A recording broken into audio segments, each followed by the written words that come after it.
Amigos, continuando con nuestro estudio o nuestra forma de compartir o de comunicarnos con ustedes y analizar un poquito la Biblia, ¿no? Vamos hoy a analizar el primer libro de Juan,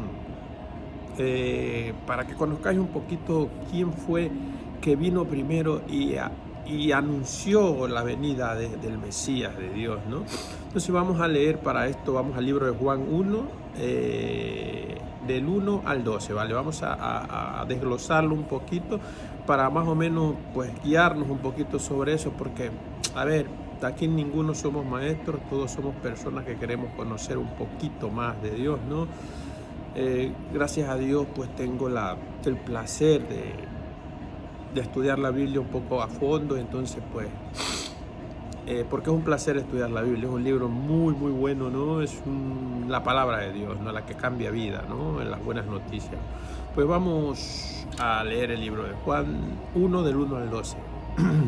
La palabra de Dios se lee en nombre del Padre, el Hijo, Espíritu Santo y amén. Versículo 1.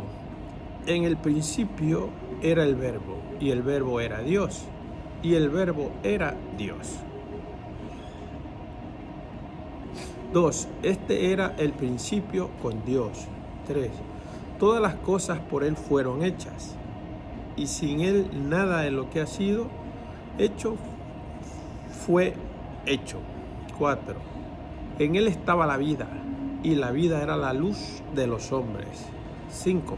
La luz en las tinieblas resplandece, y las tinieblas no prevalecen contra ella.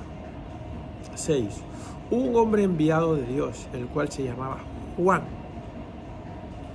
Él vino por testimonio, para que diese testimonio de la luz, a fin de que todos creyesen por él. 8. No era él la luz, sino para que diese testimonio de la luz. Aquella luz verdadera que alumbra a todo hombre venía a este mundo. 10. En el mundo estaba, y en el mundo por él fue hecho, pero el mundo no le conoció. 11. A los suyos vino, y los suyos no le recibieron. 12. Mas todos los que le recibieron, a los que creen en su nombre, les dio potestad de ser hechos hijos de Dios. Amén, palabra de Dios. Hermanos, poniéndolos en contexto, estamos hablando de Juan el Bautista, que fue el primero que anunció la venida del Señor, ¿no?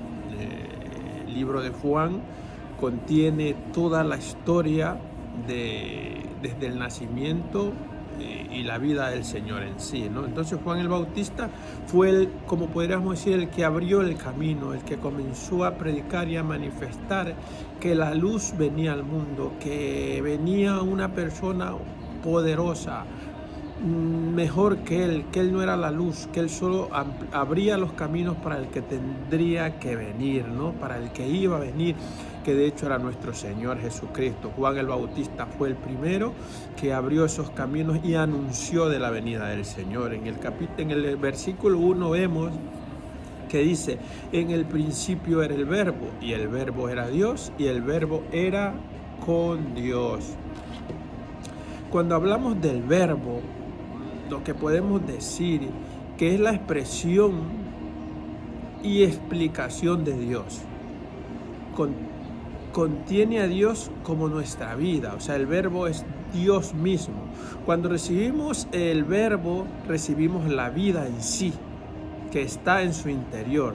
Tanto el Verbo como la vida son Dios mismo.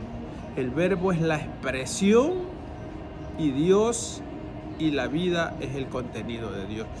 El Verbo es Dios mismo, el Dios es la vida. Cuando recibimos la palabra, cuando hablamos de verbo es palabra, cuando recibimos la palabra, recibimos en su esencia a Dios mismo, al que da la vida, al que está en su interior, ¿no? Entonces, por eso en el principio era el Verbo y el Verbo era Dios, ¿no?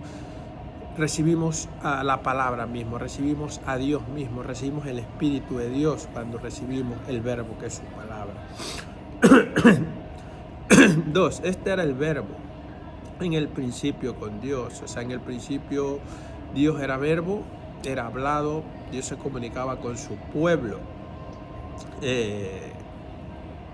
con voz auditiva, ¿no? Eso pasaba en el principio. 3. Todas las cosas fueron hechas y sin Él nada de lo que ha sido hecho fue hecho.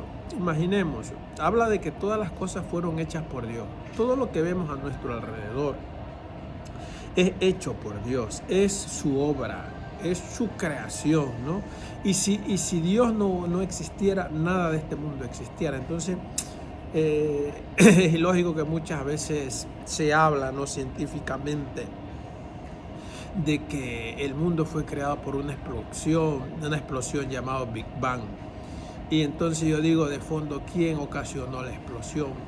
¿No? Dios creó el mundo. O sea, yo creo que cuando vemos la creación, cuando vemos las plantas, cuando vemos los animales, cuando nos vemos nosotros mismos, cuando vemos el mar, el oxígeno que respiramos, hay algo detrás de toda obra. Hay un ingeniero, un arquitecto que lo construyó y lo diseñó.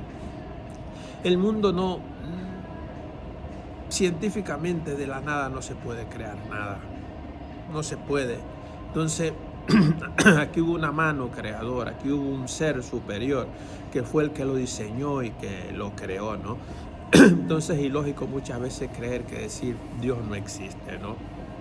Porque si Dios no existiera, entonces, ¿cómo se creó el mundo? ¿Cómo se hizo el mundo, no? Entonces es una lógica simplemente. De la nada, nada se puede crear, ¿no? Científicamente se ha comprobado que el mundo tiene su principio y va a tener su fin, ¿no? Entonces, pues, seguimos aquí, seguimos en el 4, dice, en Él estaba la vida, y la vida era la luz de los hombres. La vida, Dios es vida, Dios es la vida en sí, y en Él estaba la vida, pero el hombre lo rechazó. El hombre rechazó la vida, el hombre rechazó su estado, su entrada con Dios, ¿no? Entonces, Dios entra al mundo para crear, ¿no? Entonces, continuando con el versículo 4, pues nos dice que en Él estaba la vida, y la vida era la luz, ¿no?, de los hombres, ¿no? La luz de los hombres. Un hombre en la oscuridad, un hombre sin Dios en su vida, es un hombre en oscuridad, es un hombre en tinieblas, que no sabe dirigirse, no sabe tomar decisiones buenas. El hombre, de hecho, en sí está hecho para la maldad, siempre tira a la maldad, ¿no? Y lo que llega es el Señor con su luz, con su dirección a corregir eso, ¿no? Entonces eso es lo que tenemos que saber. El hombre sin Dios es como un barco sin rumbos, es un barco sin timón, ¿no? Porque el timón es algo muy pequeño en un barco, pero es el que le marca el rumbo, ¿no? Entonces Dios es nuestro timón, Dios es nuestra guía, ¿no? Y sin la luz de Dios en nuestra vida, estamos a oscuras, estamos perdidos y no sabemos para dónde caminar. Versículo 5. Versículo 5. La luz en las tinieblas resplandece, y las tinieblas no prevalecieron con ella. ¿Qué pasa aquí? El hombre en sí, sin Dios, está en tinieblas.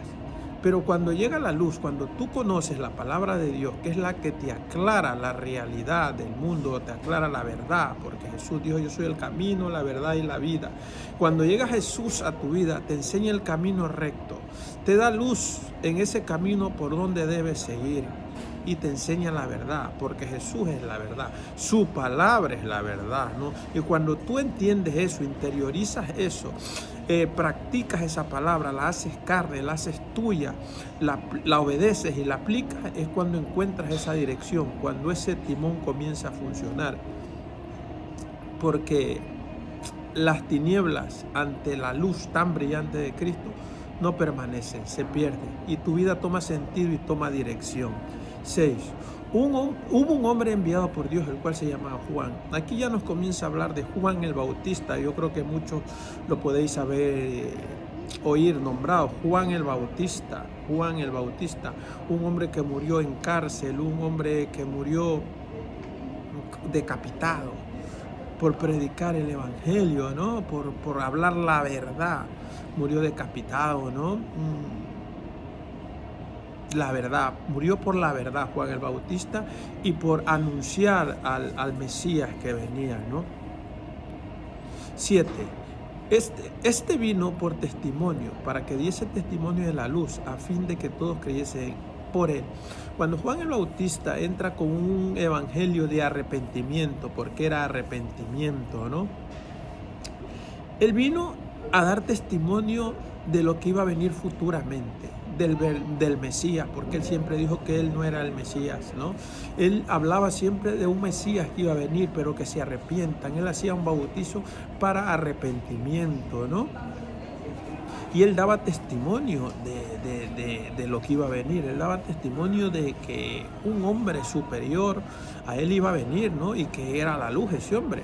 Entonces, anticipando a que todos ya fueran imaginando lo que iba a venir y que ese era el Salvador, ¿no? Y que creyesen en él. Cuando él llegara, la gente estuviera más o menos convencida de lo que iba a venir y que creyesen en el Mesías que iba a venir, ¿no? 8. No era él la luz, sino para que diese testimonio de la luz. Claro, nos dice aquí, Juan no era la luz, él no era la luz, él no era Jesucristo. Él lo que hacía es dar testimonio y anunciar de que el Mesías estaba por venir, ¿no? Y que iba a venir. 9. Aquella luz verdadera que alumbra a todo hombre venía a este mundo. Como hablamos anteriormente, el timón que guía a todo hombre, que nos enseña el camino verdadero, que nos da a conocer la verdad, venía a este mundo. ¿Quién era ese? Era Jesucristo, el Hijo de Dios, que venía a este mundo para darnos luz, para darnos guía y para enseñarnos a vivir de otra manera. Eso era lo que anunciaba Juan. 10. En el mundo estaba, y el mundo por él fue hecho, pero el mundo no le conoció. Está claro cuando Jesús entra al mundo, la gente no le conoció, no sabían quién era él, no le reconoció, digamos. Dice la palabra que ellos no conocieron el tiempo de su visitación y por eso hicieron lo que hicieron. Creyeron que era un simple profeta, nunca creyeron que era el Hijo de Dios. Y en eso, por eso no le creyeron y por eso lo condenaron, ¿no? 11. A los suyos vino y los suyos no le recibieron. Claro está, cuando habla que a los suyos vino y los suyos no le recibieron, habla de acá, que nunca entendieron, nunca conocieron, porque si hubieran entendido, hubieran conocido, hubieran entendido que él era el Hijo de Dios, está claro que no lo hubieran rechazado, porque a los suyos vino y los suyos no le recibieron, nunca le apreciaron, nunca recibieron el mensaje, nunca estuvieron seguros, nunca le reconocieron, ¿no? Que era el Hijo de Dios y que era el mismo Dios el que estaba allí dándoles palabra y tratando de darles guía y tratando de enseñarles a vivir de otra manera. Claro, está claro que si tú no reconoces a alguien como lo que es, no lo vas a tratar como lo que es. Y por eso de allí todo el maltrato que él recibió, un pueblo totalmente ciego, no reconoció el tiempo de su visitación, no le recibieron y ese fue el motivo de que terminó todo como terminó, ¿no? Pero bueno, vamos al 12. Mas todos los que le recibieron, a los que creen en su nombre, les dio potestad de ser hechos hijos de Dios. Hermanos, aquí tenemos algo muy claro, hermanos. Mas a todos los que le recibieron, a los que creen en su nombre, les dio potestad de ser hechos hijos de Dios. Hermanos, hay una cosa tan clara aquí y que nos aclara muchas cosas, ¿no? Muchas veces tú escuchas en el mundo que vivimos que todos somos hijos de Dios. Todos somos creación de Dios, hermanos. Eso está claro. Todos somos creación de Dios. Pero el versículo nos aclara que solo los que les reciben, el Señor les da potestad de ser llamados hijos de Dios. Si tú nunca recibes a Dios en tu corazón, si tú no te arrepientes y hablas con el Señor y le dices: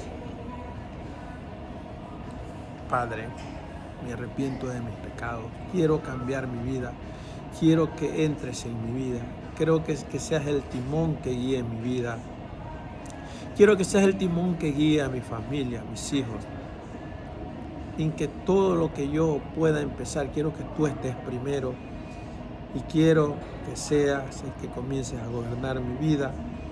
Si tú no haces esta declaración ante Él, aceptándole como Padre y Salvador, tú no eres hijo todavía, tú eres una creación. Él te da potestad de ser hijo cuando tú le aceptas. Porque dime tú, si tú niegas a tu padre te va a decir: pues sí, yo soy tu padre. Y si tú le niegas, hay un conflicto, ¿no? Pues acá lo mismo, si tú niegas a Jesús, Él no te va a dar la potestad de ser hijo. Entonces, todos somos creación, pero el paso que tienes que dar para poder ser hijo es ese: recibirle, arrepentirte, obedecer y vivir como Él quiere que vivas. Porque te digo una cosa, tu vida no te pertenece, tu vida no es tuya, porque tu vida y la mía fueron pagados a precio de sangre en la cruz. Él murió por nuestros pecados, murió por tus pecados y por los míos. Entonces, cuando alguien compra algo, ya, si yo compro algo, yo soy propietario de ese algo que compro. Y como Él pagó con sangre, no fue con dinero, pagó con sangre por ti, porque tú o yo teníamos que estar muriendo por nuestros propios pecados, pero Él vino y dijo: no, yo pago por ellos, que ellos queden libres y yo muero. Entonces tu vida no te pertenece, la mía no me pertenece, nuestra vida le pertenece a Cristo. Y cuando tú le aceptas que Él entre en tu vida, a gobernar tu vida, es cuando tú estás diciendo: ya no vivo yo, dijo el apóstol Pablo, mas Cristo vive en mí. Y de ahí que el resultado de la nueva persona que somos cuando Cristo entra en nuestra vida es toda la obra de Él en nosotros. Dice la palabra de Dios si alguno está en Cristo, nueva criatura es, las cosas viejas pasaron, mas todas son hechas nuevas. Él transforma tu vida, Él comienza a cambiar, Él comienza a mostrarte el camino, a mostrarte la luz de ese camino equivocado que te encuentras en el mundo, en pecado, en inmundicia. Él comienza a cambiar todo, pero solo tienes que recibirle. Desde lo que te he leído, desde el versículo 1 al versículo 12, que es una parte, está hablando de Juan el Bautista, que ya le anticipó al mundo que el Salvador venía. Y cuando el Salvador llega, habiendo sido anticipado y hablado por Juan, que fue muerto por esa causa, no le reconocieron cuando ya alguien había hablado de él. Se negaron a reconocerle, no le recibieron. Entonces, no hagas lo mismo que hicieron en ese tiempo. Cuando una persona te presente a Cristo, recíbelo, o por lo menos escucha que el Evangelio de Cristo es el que transforma vida. Que como en ese tiempo no le recibieron, le mataron, le maltrataron, y aún así, sabiendo que tú le ibas a traicionar o que yo le iba a traicionar, que íbamos a ser somos pecadores, nosotros arrepentidos, Él igual murió por ti. Igual murió por ti. ¿Por qué? Porque en la cruz se perpetró la más grande demostración de amor. Que una persona muera por muchos. Y que si Él no hubiera muerto por ti o por mí, no fuéramos salvos. Y te digo otra cosa, cada vez que pecamos, crucificamos a Cristo de nuevo, pisoteamos su sangre, pisoteamos su sacrificio. Entonces, no cierres los ojos ante la realidad de que como en ese tiempo vino y no le recibieron, no le reconocieron. No hagas lo mismo ahora tú. Que cuando te presenten a Cristo, dale la oportunidad por lo menos de decir quién es, qué pasó, qué hizo por mi vida. Porque la única forma de tú ser hijo de Cristo es recibirle en tu corazón, y ahí Él te va a dar la potestad de ser su hijo. Ahí pasas a ser su hijo. De lo contrario, seríamos bastardos los que no recibimos a Cristo. Esta es una pequeña parte del libro de Juan, luego seguiremos avanzando en la enseñanza del libro de Juan. Lo que quiero es que sepas quién vino, que el mismo que vino fue el mismo Dios encarnado en su Hijo Jesús, que nació como hombre, vivió como hombre en carne con nosotros, y por eso nos perdona muchas cosas e intercede por nosotros, porque nos conoce que somos débiles, porque vivió entre nosotros, porque se convirtió en uno de nosotros. Mira, si tú vas, te voy a dar un ejemplo, si tú vas por el camino y destruyes una casita de hormiga, ¿qué tú harías para ayudarle? Date cuenta que las hormigas son chiquitas y tú eres un gigante para ellas, ¿no? Pero ¿qué harías tú para ayudar a las hormigas a reconstruir su casa? Pues tendrías que convertirte en una de ellas. Tendrías que hacerte de ese portecito para entrar y ayudarles. Eso fue lo que hizo el Señor. Dejó su reino y se convirtió en una hormiga chiquita, lo que somos nosotros, y bajó aquí para darnos guía, para mostrarlos la luz, para mostrarlos el camino. Valore ese sacrificio, valoremos el sacrificio que el Señor hizo. Aparte que aceptar al Señor no es pérdida, es ganancia. Tu vida cambia, tu vida se transforma. Dios comienza a poner todo en orden. No importa ahora lo que vivas, pero Dios comienza a poner todo en orden. Te saca de esa inmundicia de pecado y te lleva a la luz, a un lugar limpio. Te quita esa ropa sucia del pecado y te lleva a un lugar limpio. Te saca del lodo, te ducha, te da ropa nueva y te lleva a un lugar limpio, a un lugar de transformación, a un lugar con luz, a un camino con dirección, a un camino de salvación. Porque no solamente es el cambio de tu vida a nivel aquí físico, es la esperanza de que luego de la muerte hay vida eterna y que al final estaremos en un reino sin fisuras, sin mentiras, sin robos, sin traiciones, sin injusticias, que es el único, el reino de Dios, que va a ser el reino justo y el reino perfecto. Ahora en la vida que estamos no confíes en ningún político que llegue a tu país, que se va a transformar. No, el hombre no va a transformar nada ahora. El hombre no va a cambiar nada. Cada día iremos en deterioro. Estamos en un tiempo donde la empatía se ha acabado. Nadie piensa en nadie.